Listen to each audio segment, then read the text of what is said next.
Hello friends, আজকে যে টপিকটা নিয়ে আমি আলোচনা করতে এসেছি সেটা হচ্ছে এসআইআর কাজ।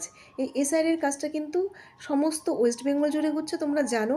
এবং এই কাজটার জন্য প্রচুর বিএলও অ্যাপয়েন্ট হয়েছে এবং এই বিএলওর মধ্যে অনেক টিচার আছেন, মানে টিচাররাই এটাতে কাজ করছেন এবং কাজ করতে গিয়ে অনেকে হয়তো অসুস্থ হচ্ছেন। এই অসুস্থ টিচারদের নিয়ে তোমরা অনেক বেশি ইনসাল্ট করছো, অনেক বেশি ব্যঙ্গ করছো। কেন করছো? আজকে তোমরা যারা প্রাইভেট ফার্মে চাকরি করছো তারা 24 ঘন্টা কাজ করছো এরকম দোহাই দিচ্ছ, আর টিচাররা কোনো কাজই করে না। তোমরা কি টিচার ছাড়াই লেখাপড়া শিখে 1 লাফে চাকরি পেয়ে গেছো? কখনো তো পাওনি। তোমরা আজকে প্রাইমারি লেভেলে যখন ভর্তি হয়েছিলে তখন টিচারের হাত ধরে এবিসিডি অ আ ক খ শিখেছো। তারপর স্কুলের গণ্ডি বড় বৃহত্তর গণ্ডিতে গেছো, সেখান থেকে ইউনিভার্সিটিতে গেছো। কাদের হাত ধরে? কাদের শিক্ষাতে? টিচারদের শিক্ষাতে। তুমি নিজে একা একা লেখাপড়া শিখে কিন্তু নিজেই কিছু করতে পেরেছো এমন কিন্তু কখনো না। প্রত্যেকের পেছনে কেউ না কেউ টিচার আছেন। এবং টিচার তো আছেন বলেই তোমরা লেখাপড়াটা শিখতে পেরেছো। আজকে এই চাকরির জায়গায় তোমরা আছো, আজকে চাকরিটা করছো বলেই কিন্তু তোমরা আজকে নিজেদের সমস্ত কিছুকে পূরণ করতে পারছো। অথচ টিচারকে কেন ইনসাল্ট করছো? তোমাদের প্রত্যেকের মনে একজন ভালোবাসার টিচার আছে।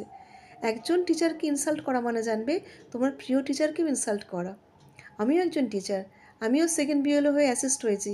আমাকে মানে প্রতিদিন 5 থেকে 6 ঘন্টা মোবাইলে কাজ করতে হচ্ছে। এই চশমা পরা চোখ নিয়ে স্টিল নাও ছোট্ট স্ক্রিনটার মধ্যে এন্ট্রিগুলো করছি, ঘাড় নিচু করে। ঘাড়ে ব্যথা হচ্ছে, চোখে মানে ঝাপসা হচ্ছে, কিন্তু তাতে কি হয়েছে? কাজটা করতে হবে, ভালোবেসে করতে হবে।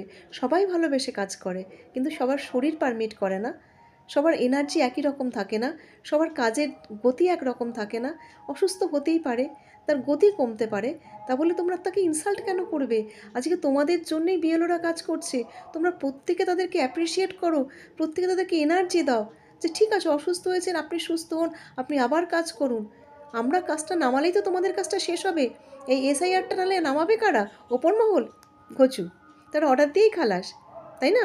তাহলে কিছু বলার আগে 10 বার ভাবো। বিশেষ করে টিচারদের ইনসাল্ট করো না। তোমরা প্রত্যেকে টিচারের হাত ধরেই বড় হয়েছে, এটা মাথায় রাখবে। আর ভালোবেসে যারা কাজে যায় না, তারা সেই কাজটাকেই ভালোবাসে। তোমাদের প্রাইভেট ফার্মেও কিন্তু ফাঁকিবাজি আছে।